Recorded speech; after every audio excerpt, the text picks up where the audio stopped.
Well, this is a part two or a follow-up to Are Cycling Fashion Glasses Worth It? And it was pointed out to me that there is some testing done on sunglasses in Australia, and it actually is mandatory. And I think it's been mandatory from around about 2016 to 2017, so not that long in standard type of ways. Before that, I believe it was a voluntary standard. But obviously there must have been some products coming onto the market that were so bad that concerned the ACCC. So what they've done is they've mandated those testings of sunglasses that are sold in Australia. So let's roll an intro and let's have a talk about, so when you do buy these fashion sunglasses, what are you actually getting if you buy them in a Western society where these things are regulated, like America with the ANSI, Australia with the Australian standards, or in Europe with the ISO.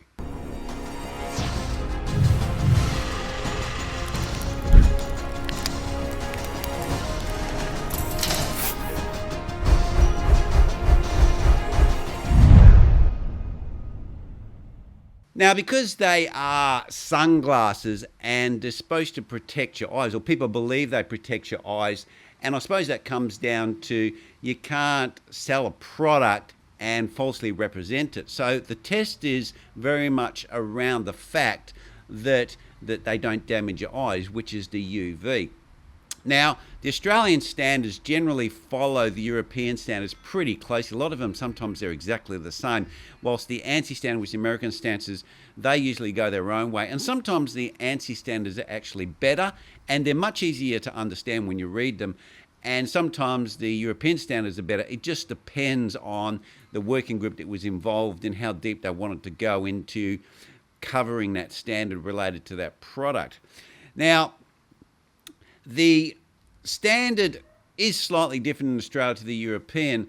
The UV measurement is done to a little bit higher frequency. So instead of it going from, I've got the figures here, 280 to 380, in Australia they go from 280 to 400. So the UV measurement that they're required to meet is slightly higher in frequency than the frequency that they use in the ISO. So that's 400 nanometers compared to 380 nanometers. But I'd probably say in the whole scheme of things that you are getting some protection, and the manufacturers might make them to 400 anyway, even though they're tested in Europe, because the same glasses need to be tested in Australia, and they're probably making them to the highest standard anyway. So that's one thing that is actually tested. The ability of the sunglasses to reduce UV and protect your eyes is tested, and it's mandatory in Australia. There's two other things that are also tested under that standard, and that's glare protection and also transmittance requirements. And they also measure the variance across the lenses so that they stay fairly consistent.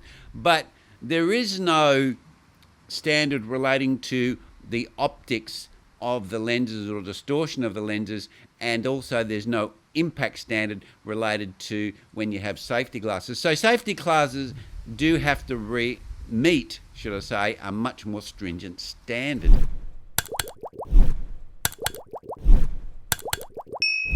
When we buy fashion glasses, they're generally a lot more expensive than safety glasses, which is what I was comparing to them in my previous video.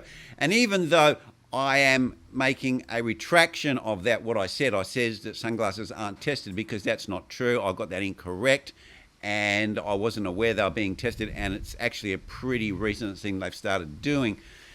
And I have to apologize for that to the people, what I said in that video, and make a retraction on that, because they are tested. But even though they are tested, they're not tested to such a stringent standard as the safety glasses are. They have to meet a higher standard. They have to meet optical standards, and they also have to meet impact standards. And there's also the way that they have to fit around your eye to stop dust and stuff, like more particles getting into your eyes. So if you're riding along with sunglasses, they don't have to meet anything by reducing dust or anything, or any kind of device that might, or stone or anything, or dust that comes off the road, and protect you, while safety glasses do. They have to have a certain level of coverage over your eye to give that protection. So I still think wearing safety glasses is a better option, and you still can't argue with the fact that safety glasses are much, much cheaper. Well, anyway, guys, that's just where I wanted to leave it, because I just wanted to clarify that from what I said in the last video, and I just wanted to acknowledge those people that called me out in the comments, because they were 100% correct. And yeah, and one guy said they tested at the University of New South Wales, and they're the only people that actually test them in Australia, and I'm quite surprised that universities doing that.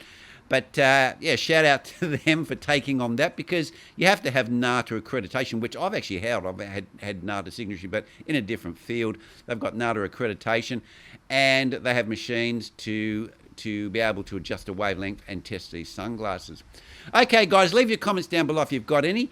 And thanks for watching, and I'll see you next vid. Cheers.